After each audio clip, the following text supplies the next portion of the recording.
은혜 받으실 하나님의 말씀은 마가복음 16장 15절부터 18절까지의 말씀입니다. 신약성경 85페이지입니다.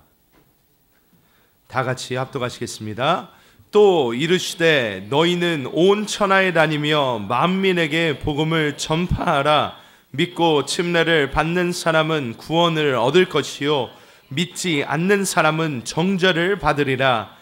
믿는 자들에게는 이런 표적이 따르리니 곧 그들이 내 이름으로 귀신을 쫓아내며 새 방언을 말하며 뱀을 집어 올리며 무슨 독을 마실지라도 해를 받지 아니하며 병든 사람에게 손을 얹은즉 나으리라 하시더라. 아멘. 오늘 저희를 위하여 말씀을 전해주실 강사님을 소개하겠습니다. 제가 우리 한세교회가 참 좋은 거는 제가 그렇게 우러러 볼 분이 많이 이렇게 높이적으로 많이 없습니다. 그런데 오늘 우리 선교사님은 굉장히 높이 계십니다. 이렇게 키가 아주 크십니다. 그리고 이 러시아 땅에서도 절대로 꿀리지 않을 그런 키를 가지고 계십니다. 러시아 모스크바 땅에서 하나님의 복음을 전하고 계신 우리 이석용 선교사님이십니다. 우리 선교사님 나오실 때 할렐루야로 우리 선교사님을 맞이하겠습니다. 할렐루야. 할렐루야. 기도하고 말씀 나누도록 하겠습니다. 좋으신 주님 감사드립니다. 주님께서 이 귀한 자리 허락하시고 또한 함께 주님의 기쁨을 나눌 수 있도록 주님 인도하여 주심을 주님 감사드립니다. 이 자리가 복되게 하여 주시옵시고 특별히 이 자리가 변화의 자리가 되게 하여 주시옵시고 오직 주님만이 영광 받으시는 귀한 자리가 될 수 있도록 주님 축복하여 주시옵소서. 감사드리오며 예수님의 이름으로 기도드렸습니다. 아멘. 여러분 반갑습니다. 제가 한세교회 오면 참 좋은 게 이렇게 쭉 보면 그래도 익숙한 얼굴들이 이렇게 있는 것이 참 좋은 것 같습니다. 저는 오늘 본문 말씀을 근거로 구원이라는 제목으로 함께 은혜를 나누고자 합니다. 제가 이렇게 선교지에 있다 보니까 구원에 대해서 굉장히 많이 생각하게 되더라고요. 오늘 말씀에도 보면 예수님께서 이렇게 말씀하십니다. 또 이르시되 너희는 온 천하에 다니며 만민에게 복음을 전파하라. 믿고 침례를 받는 사람은 구원을 얻을 것이요 믿지 않는 사람은 정죄를 받으리라. 믿는 자에게는 이런 표적이 따르리니 곧 그들이 내 이름으로 귀신을 쫓아내며 새 방언을 말하며 이렇게 말씀하고 있습니다.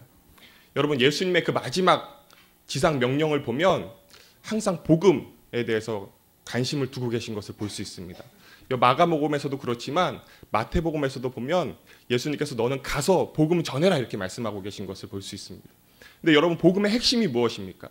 그 복음의 핵심은 우리가 예수님 믿고 구원받는 것이 그 복음의 핵심인 것을 이렇게 볼 수가 있습니다. 그런데 우리가 복음을 처음 가지게 될 때 여러분들 한번 생각해 보신 적 있으세요? 내가 어떻게 복음을 받아들이게 됐나? 제가 어저께 우리 양병초 목사님, 담임 목사님과 이렇게 서로 대화를 나누면서 제가 이렇게 신학교 간 얘기들을 이렇게 쭉 나눴습니다. 저는 사실 신학교를 들어갈 때 제 의지로 이렇게 들어간 것이 아니라 저희 부모님께서 이렇게 강압적으로 이렇게 말씀하셨어요. 그래서 너 신학교 가지 않으면 공장 가라 이렇게 말씀하시더라고요. 그래서 그때는 참 아버지가 크고 무섭잖아요. 그래서 제가 신학교 가고 그냥 공장을 가지 말아야겠다 생각하고 신학교를 들어갔습니다. 근데 신학교로 들어가니까 저희 그때 신입생이 80명 있었었는데 80명의 친구들 중에 79명이 다 부르심이 있더라고요. 이렇게 모여서 이렇게 간증을 하는데 나는 하나님이 부르셔서 나중에 무슨 일을 할 거야. 난 하나님이 부르셔서 나중에 이런 일들을 할 거야. 나는 찬양사역자가 될 거야. 나는 선교사가 될 거야. 나는 한국의 큰 목회자가 될 거야. 이런 꿈들이 있더라고요. 나는 하나님께서 부르셨기 때문에 반드시 그렇게 될 거야. 이렇게 말들을 하더라고요. 근데 이제 제 차례가 됐는데 저는 할 말이 없더라고요.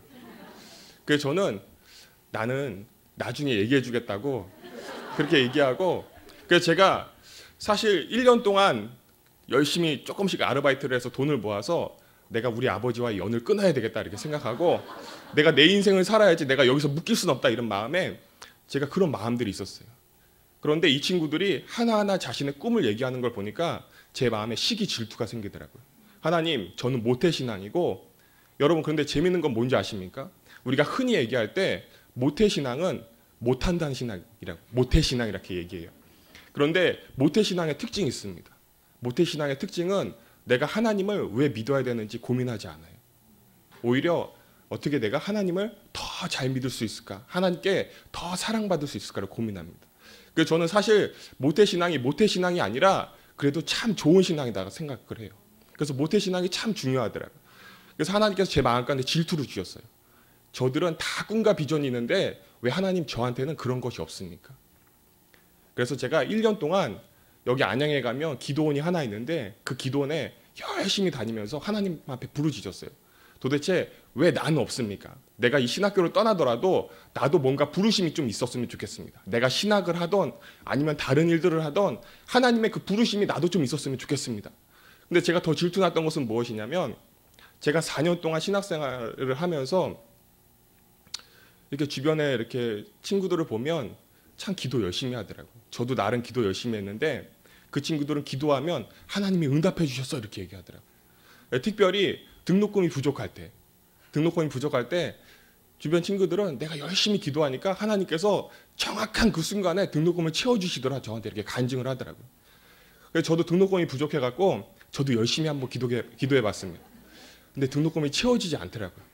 그래서 제가 야식도 배달하고요. 여기 한 세대 저기 그 옛날 저쪽에 식당 옛날 있었던 곳에 가면 거기서 접시도 열심히 닦아서 제가 학비도 대고 그렇게 했었어요.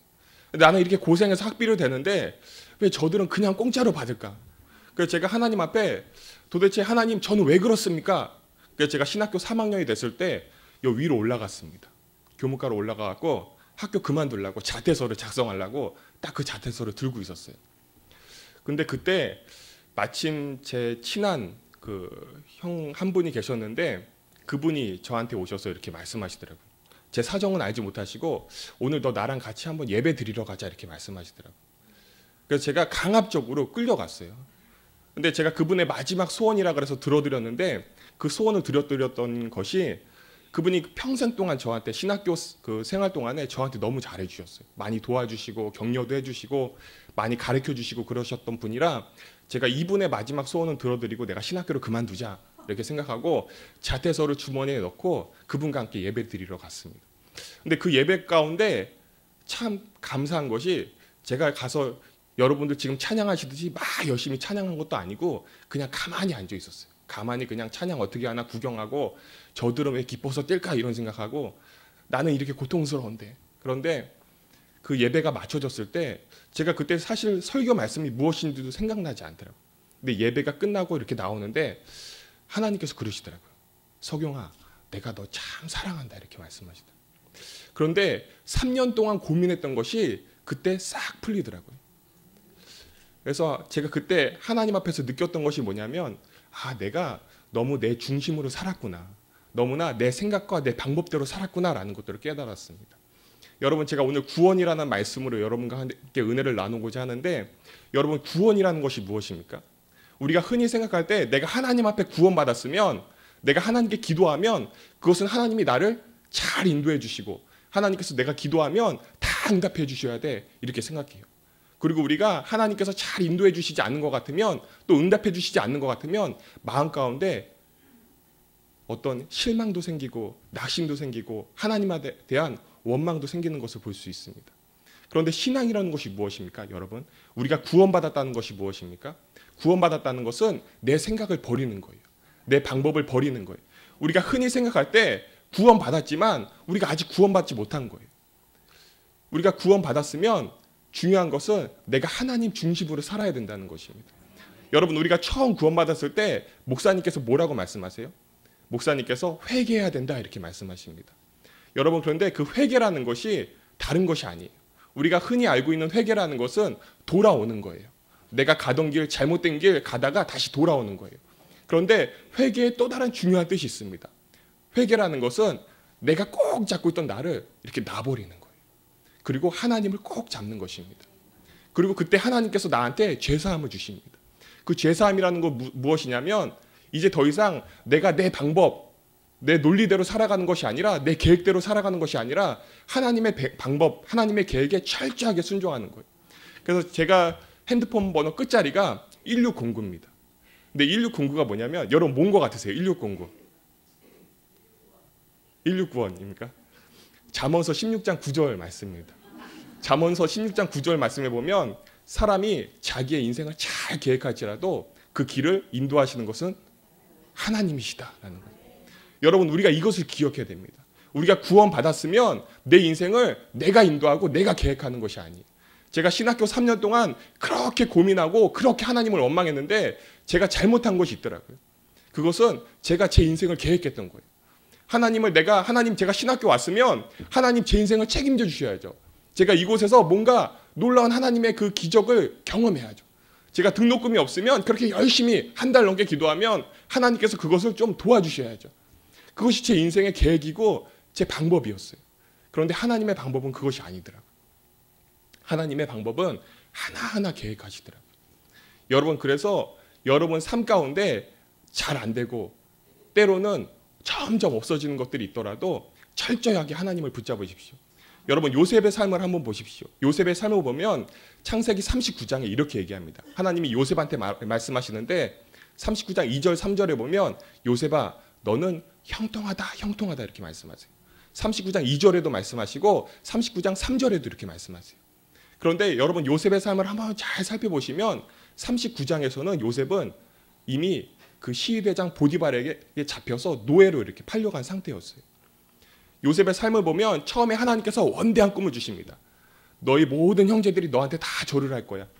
심지어 너의 부모들도 너한테 다 절을 할 거야. 이런 꿈을 하나님께서 요셉한테 주십니다. 그런데 그 이후에 하나님께서 요셉한테 어떻게 하십니까? 요셉의 그 색동을 뺏어가세요. 요셉의 신발도 뺏어가세요. 그리고 요셉의 육신조차도 뺏어가 버리세요. 요셉이 노예로 팔려가서 자신의 마음대로 살 수 없게 됩니다. 그리고 더 어떻게 됩니까? 거기서 끝나는 것이 아니라 바로 왕의 명령이 아니면 나올 수 없는 그 옥에 갇히게 돼요. 그런데 성경은 분명히 얘기하길 요셉이 하나님을 꼭 붙잡았다. 하나님의 계획을 신뢰했다라는 것입니다. 때로는 우리가 신앙생활을 시작했을 때 하나님이 하나하나 뺏어가는 것 같으세요. 제가 결혼생활을 시작하고 선교 나가기 전에 여러분들한테 이렇게 아시는 분도 있지만 이렇게 좋은 아파트를 마련을 했어요. 그런데 하나님께서 제가 갖고 있던 것들을 하나하나 다 뺏어가시더라고요.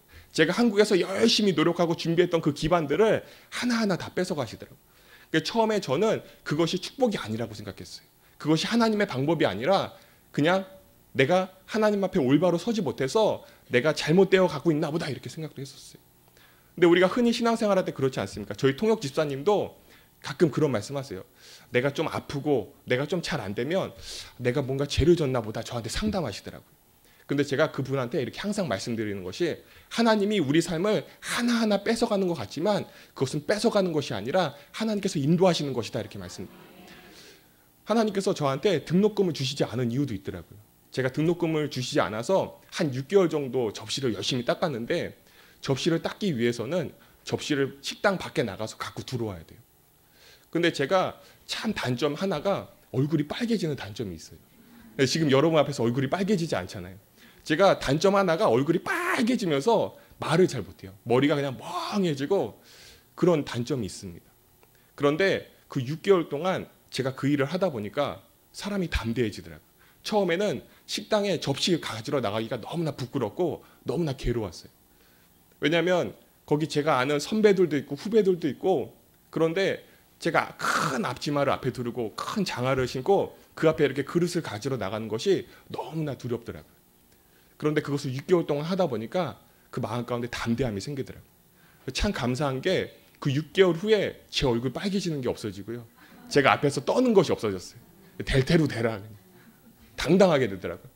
그래서 제가 그 3년의 기간들 내가 끊임없이 하나님을 원망했던 그 기간들 왜 하나님 저한테 점점 뺏어가기만 하십니까? 왜 하나님은 제 기도도 응답해 주시지 않고 왜 제가 이렇게 생각하고 있는데 제 이런 하나님을 섬기기 위한 이런 계획 가운데 하나님은 한순간도 응답해 주지 않습니까? 그런데 그 순간 하나님은 인도하고 계셨더라고요. 그래서 저를 담대하게 하시고 나중에 목사로 설 수 있게 하나님께서 이렇게 만드시더라고요. 그래서 우리가 신앙생활을 하면서 가장 중요한 것은 내가 나를 내려놔야 된다는 것입니다. 그러면 하나님께서 내 삶을 놀랍게 변화시키시는 거예요. 그래서 우리가 회개하고 우리가 제사함 받았다는 것이 무엇입니까? 이제는 내가 나를 내려놓고 하나님 중심으로 살아가는 거예요. 그러면 이제 우리가 제사함 받으면 예수님이 우리한테 뭐라고 말씀하시죠? 너는 내 것이다. 내 자녀다. 이렇게 말씀하세요. 그리고 하나님의 모든 권한들을 나한테 이렇게 부여해 주십니다. 그런데 우리가 또 생각해야 될 것이 있어요. 성경에 보면 우리가 구원받았으면 우리가 그냥 살아가는 것이 아니에요. 내가 하나님의 자녀가 돼서 그냥 담대하게 능력 있게 그렇게 살아가는 것이 아닙니다. 성경은 또 얘기하기를 내가 구원받았으면 이제 너는 예수님을 배워라 이렇게 말씀하세요. 여러분 성경에 보면 끊임없이 예수님께서 너는 일로 와서 내 멍에를 지고 나랑 함께 가자. 내 십자가를 지자 이렇게 말씀하세요. 여러분 그것이 무엇입니까? 너는 이제 내 양자가 되었지만 나를 배워서 다시 종이 되라 이렇게. 여러분 예수님은 하나님의 아들이셨어요. 그런데 그분은 우리를 위해서 다시 종이 되셔서 종이 되셨을 때 많은 일들을 이루셨던 것들을 볼 수가 있습니다. 여러분 우리가 양자로 만족하십니까? 여러분 내가 하나님의 자녀가 된 것에 만족하십니까? 여러분 우리는 하나님의 종이 다시 종이 되기 위해서 노력해야 돼요. 여러분 다시 종이 된다는 것은 무엇입니까? 하나님의 명령을 실천하는 거예요. 내 인생대로 살아가는 것이 아닙니다. 여러분 회개가 나를 내려놓는 거예요. 그리고 제사함이라는 것은 하나님의 뜻대로 살아가는 거예요. 그러면 마지막으로 내가 하나님의 자녀가 됐다는 것은 무엇입니까? 내가 이제 다시 하나님의 종이 될 준비를 해야 된다는 거예요. 철저하게 순종해야 된다는 것입니다. 여러분 신앙은 다른 것이 아닙니다. 신앙은 능동적인 것이 아니에요. 신앙은 내가 뭘 해야지, 내가 은혜 받았으니까 내가 이것을 해야지, 저것도 해야지, 하나님을 위해서 뭔가를 해봐야지 라는 것이 아니에요. 신앙이라는 것은 수동이에요. 하나님의 말씀에 귀를 기울이는 것입니다. 그래서 성경이 무엇이라고 얘기합니까? 믿음이라는 것은 듣는 것에서 난다 이렇게 얘기해요. 믿음으로 우리가 무엇인가를 이루어 나가는데 믿음은 듣는 거래요. 우리가 하나님의 말씀을 듣는 것입니다. 신앙이라는 것은 내가 내 주장을 펼치는 것이 아니라 하나님의 말씀을 철저하게 듣는 거예요. 그래서 우리가 예배가 중요하고 목사님의 말씀을 듣는 것이 중요합니다. 제가 처음 선교 나갈 때 저희 둘째도 태어나고 좋은 집도 잘 준비해갖고 그 집에서 잘 살아보자 이렇게 생각했을 때 목사님이 부르셔서 선교 나가 이렇게 말씀하시더라고요. 그런데 제가 그 말씀에 순종한 이유가 있습니다. 왜냐하면 저는 철저하게 순종에 대해서 배웠어요. 내가 성도들한테 열심히 순종하라고 가르쳤는데 내가 순종하지 않으면 안 되지. 내가 하나님께 철저하게 순종해야지. 신앙이라는 것은 순종하는 것입니다. 내가 순종할 때 하나님께서 길을 여시는 거예요. 하나님께서 아브라함을 부르셔서 이렇게 말씀하십니다. 아브라함아 이제 너는 본토 친척 아비 집을 떠나서 내가 너한테 지시할 땅으로 가라. 이렇게 말씀해요. 너는 다 내려놓고 네가 지금까지 이루어놓던 모든 것들 다 내려놓고 이제 나를 따라와라 이렇게. 여러분 아브라함은 75년 동안 자신의 기반을 잘 닦아왔어요. 부족함이 없는 사람이고 그 상태에서도 하나님 앞에 쓰임받을 수 있다고 생각했어요. 그런데 하나님께서 75세가 됐을 때 전문가가 됐을 때 능력 있는 사람이 됐을 때 다 내려놔라. 이제 나를 따라와라 이렇게 말씀하세요. 아브라함이 순종했을 때 하나님의 역사가 이루어지는 것입니다. 하나님의 놀라운 지경이 나타나는 것입니다. 제가 오늘 새벽에 잠깐 일어나서 이렇게 앉아 있었었는데 카톡이 하나 이렇게 오더라고요. 제가 작년에 그 선교사님 한 분과 이렇게 마주 앉아 있었어요. 그래서 마주 앉아 있으면서 제가 처음 그때 선교대회를 참석했던 거라서 그 선교사님한테 먼저 이렇게 인사를 드리면서 소개를 했습니다. 선교사님, 저는 모스크바에서 사역하고 있는 이석용 선교사라고 합니다. 이렇게 소개를 이렇게 했습니다. 그랬더니 선교사님이 열심히 사역하라고 이렇게 말씀하시더라고요. 그리고 이제 저희한테 기도 하나를 이렇게 부탁하셨는데 그 사모님이 암에 걸려서 그 암 수술을 받아야 되는데 그 치료가 잘 되게 해달라 이렇게 기도 부탁을 하시더라고요. 그래서 저희가 기도하겠습니다. 그래서 내년에는 사모님과 함께 이렇게 건강한 모습으로 이렇게 뵙겠습니다. 이렇게 말씀을 드렸었어요.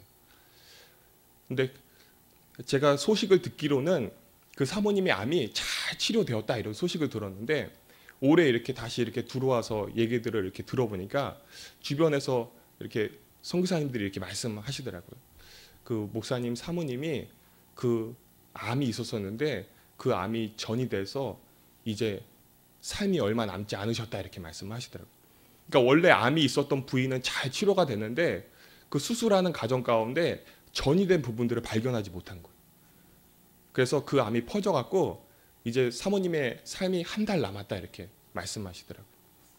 그래서 그 목사님께서 아마 선교대에 나오신 다음에 그 소식을 이렇게 접하셨나 봐요. 갑자기 사모님 몸이 안 좋으셔서 목사님은 선교대에 들어오시고 사모님은 병원에 이렇게 가셨는데 여기 들어오셔서 그 소식을 이렇게 접하셨나 봐요. 그런데 아침 카톡이 이렇게 왔더라고요. 사모님께서 이렇게 소천하셨다고. 그리고 그 사모님께서 그 소천하신 것만 이렇게 올려놓으신 것이 아니라 그 사모님의 마지막 묵상 3일치를 이렇게 올려놓으셨어요. 그래서 제가 그거를 한번 좀 같이 나눴으면 해서 제가 갖고 왔습니다. 고 이소영 사모님의 마지막 묵상 이렇게 3편이 올라와 있는데 이렇게 기록하고 있습니다. 시편 39편 야훼여 나의 종말과 연한의 어떠함을 알게 하사 나로 나의 연약함을 알게 하소서. 이 말씀을 갖고 이렇게 묵상하셨습니다. 헛된 데 시간을 버리지 않는다. 짧은 시간 자꾸 자기 나이를 잊으면 안 된다. 살아서 모든 연단 통과하고 주님을 만납시다. 앞으로 살 날이 얼마 안 남았음을 깨닫는 것, 100% 순종, 하나님께 영광 돌리고 인정받는 삶. 시편 90편 12절 우리에게 우리 날 계수함을 가르치사 지혜의 마음을 얻게 하소서. 어떻게 살았는지 헤아려 보고 어떻게 살지 오늘 잘 살아야 한다. 믿음이 단단하고 영이 자라면서 하나님이 하셨다고 일평생 기억하라고 주신 것, 찬양, 기도, 말씀. 시편 39편 5절부터 6절 주께서 나의 날을 한 뼘 길이만큼 되게 하심에 나의 일생이 주 앞에 없는 것 같사오니 사람은 그가 든든히 서 있는 때에도 진실로 모두가 허사뿐이니이다. 진실로 각 사람은 그림자같이 다니고 헛된 일로 소란하며 재물을 쌓으니 누가 거둘는지 알지 못하나이다. 후회 없는 인생, 종말, 연약함을 알게 하소서. 헛된 일 하지 않고 전도, 선교, 봉사로 후회 없이 달란트를 쓰임받고 하나님께 돌아가자. 그리고 느낌표를 딱 찍어주셨어요. 아침 햇빛이 나면 없어질 아침 이슬 같은 인생. 이게 마지막 묵상이었습니다. 여러분 이 사모님의 제가 3일치 묵상을 이렇게 쭉 돌아보면서 과연 구원이 뭘까라고 한번 생각해 봤어요. 왜 구원이 그렇게 중요한가? 여러분 사실 지금 여러분 말씀을 듣는 여러분들은 그 구원이 별로 이렇게 중요하게 느껴지지 않아요. 왜냐하면 우리는 이미 구원받았으니까 별로 그렇게 중요하게 느껴지지 않습니다. 그런데 예수님의 그 마지막 명령은 뭐냐면 가서 복음을 전하라. 가서 구원을 이루라 이렇게 말씀하세요. 그리고 이 선교사님 마지막 묵상을 보니까 전도, 선교 마지막 치어의 묵상이 내가 이것을 더 하고 가지 못한 거. 제가 2년 전에 카자흐스탄에서 우리 양병철 목사님을 뵙고 그 예전에 그 칭케두스목의 지하에 이렇게 사셨던 그 집 안에서 오수왕 선교사님이랑 목사님이랑 또 사모님이랑 앉아서 이렇게 대화를 나눴는데 목사님께서 예전 얘기를 이렇게 해주시더라고요. 예전에 건강이 굉장히 안 좋으셔서 의사가 죽을 수도 있다 이렇게 말을 했을 때 목사님의 마음 가운데 들었던 생각이 있으시대요. 아, 내가 복음을 좀 더 전했어야 되는데, 내가 더 열심히 전했어야 되는데, 그러면서 말씀하시더라고요. 사실 그때 내가 복음을 전하지 못한 거에 대한 그런 후회들은 많이 있었지만 가족에 잘 돌보지 못한 후회들은 별로 없었다. 가족은 하나님께서 잘 돌보실 거기 때문에 내가 구원을 열심히 이루지 못한 것에 대해서 많이 후회하고 다시 마음을 다잡았다 이렇게 저희 후배들한테 이렇게 말씀을 해주시더라고요. 그래서 제가 사모님 눈치를 이렇게 슬쩍 봤더니 사모님이 더 고단수시더라고요. 그래서 제가 그 말씀을 듣고 참 많은 것들을 생각했습니다. 나는 선교제적인 가서 복음을 전하는 것보다 가족이 그 땅 가운데 정착하는 것에 더 신경 쓰고 있는데 도대체 나는 선교 나가서 내가 구원을 잘 이루고 있는가? 내가 구원을 이루기 위해서 진짜 내 목숨 아까워하지 않고 열심히 살아가고 있는가? 이 선교사님, 예수님도 마지막 가실 때 너희들이 제발 구원을 이뤄라. 구원 좀 이뤄라. 복음을 전하고 선교해라 이렇게 말씀하셨는데 과연 나는 하루하루 이것에 목말라하고 열정적으로 살아가고 있는가? 근데 여러분 한번 잘 생각해 보십시오. 저는 선교지에 나가서 선교사라고 불립니다. 그런데 하나님께서 보실 때는 어떨까요? 하나님께서 보실 때는 저도 선교사고 여러분도 선교사예요. 하나님께서 여러분들을 부르신 이유는 다른 이유 때문에 부르신 것이 아니에요. 오늘 마지막 말씀에 보면 하나님께서 너 복음을 전해라 이렇게 말씀하세요. 그리고 마태복음에 보면 또 마가복음에 보면 마지막 그 지상 명령이 그냥 부탁이 아닙니다. 하나님께서 예수님께서 명령하고 계세요. 그리고 단서를 달아주십니다. 마지막 단서가 뭐냐면 믿는 자들에게는 이런 표적이 따르리니 곧 그들이 내 이름으로 귀신을 쫓아내며 새 방언을 말하며 뱀을 집을지라도 집어 올리며 무슨 도구 마실지라도 해를 받지 아니하며 병든 사람에게 손을 얹은즉 나으리라 하시더라. 그리고 마태복음 마지막에 보면 예수님께서 이렇게 말씀하십니다. 내가 너희와 항상 함께 있겠다. 여러분, 우리가 하나님과 함께 있는 것이 얼마나 중요합니까? 여러분, 구원을 이룰 때 내가 열심으로 구원을 이룬다고 생각하지 마세요. 어떤 내 능력으로 한다고 생각하지 마세요. 하나님께서 명령하셨기 때문에 나는 순종하는 것입니다. 하나님께서 명령하셔서 내가 순종하니까 능력이 나타나고 하나님이 함께 해주시는 거예요. 그럴 때 기적이 나타나는 것이고 하나님의 일이 이루어지는 것입니다. 그래서 여러분, 구원을 이루기 위해서 힘쓰십시오. 그러면 하나님께서 여러분 가운데 놀라운 축복과 기적을 이루실 줄 믿습니다. 그래서 저도 선교지에서 이제 하나하나 도전하고 있어요. 제가 이렇게 나누면서 올해 이렇게 들어와서 몇 분들과 이렇게 나누면서 그런 얘기들을 했었어요. 제가 사실 2년 전만 하더라도 그렇게 힘이 별로 이렇게 있지 않았어요.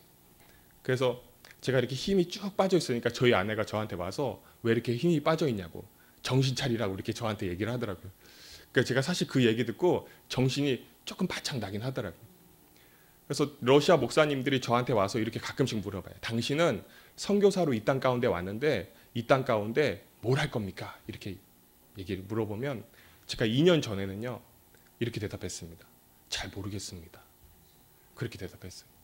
제가 하는 일마다 잘 안 되니까 잘 모르겠습니다. 근데 2년이 딱 지났을 때 마음 가운데 그런 생각이 나더라고요. 아직도 내가 있구나. 내 안에 내가 있구나. 내가 죽어야 되는데 아직도 내가 있구나. 여러분, 그리스도인들의 마지막 단계는 무엇입니까? 그리스도인의 마지막 단계는 종이 되는 게 아니에요. 단순히 순종하는 것이 아니에요. 마지막에는 죽는 것입니다. 여러분, 죽어야지 부활이 있어요.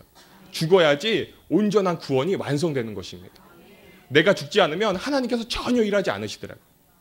그래서 제가 죽으니까 그 다음에 제가 올해 4월 달에 어느 지역에 가서 그 지역 성도들과 이렇게 잠깐 만날 기회가 있었어요.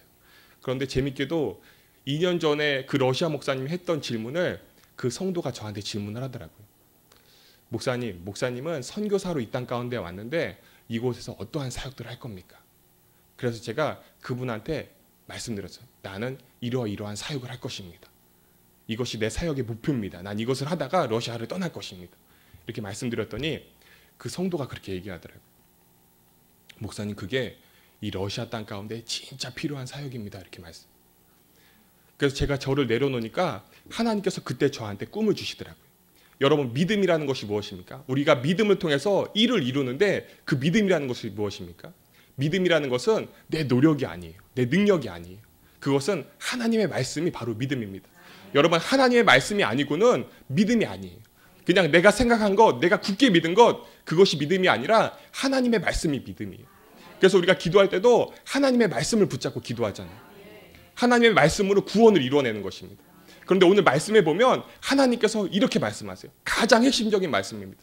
하나님께서 가장 핵심적으로 말씀하시는 게 하나님이 이 세상을 너무 사랑한다는 거예요. 그래서 우리를 부르셔서 그 일을 이루게 하시는 것입니다. 그 사랑하는 자에게 자신이 창조했던 모든 것들을 다시 다 돌려주고 싶으신 거예요. 여러분, 하나님께서 여러분들을 택하신 이유가 다른 것이 아니에요. 단순히 여러분들에게 열심히 전도하고 많은 구원들을 이루라고 부르셨지만 또 더 나아가서는 하나님께서 주신 것들을 다시금 찾아야 하는 거예요. 하나님의 형상을 다시금 회복해서 다스리고 정복하는 삶을 살라는 것입니다. 그렇기 때문에 여러분, 하나님의 구원을 이루십시오. 저도 선교지에서 열심히 이루지만 하나님이 보실 때는 저도 선교사지만 여러분도 선교사예요. 하나님께서 저도 사용하시지만 여러분도 사용하십니다. 여러분, 하나님께 쓰임받고 싶습니까? 하나님께 쓰임받고 싶습니까? 하나님의 구원을 이루시는 여러분 되시기를 주님의 이름으로 축원드립니다. 우리가 이 시간 함께 기도할 때 이렇게 기도했으면 좋겠습니다. 하나님, 저를 사용해 주십시오. 제가 하나님의 그 구원을 이루는 자가 되게 해 주십시오. 하나님의 그 능력 가운데 거하는 자가 되게 해 주십시오. 무엇보다도 우리 인생의 마지막 고백이 이 소천하신 선교사님의 그 사모님과 같은 고백이 되게 해 주십시오. 하나님 앞에 가서 자랑할 것이 있게 해주십시오. 우리가 다 같이 주여 삼창하시고 기도하시겠습니다.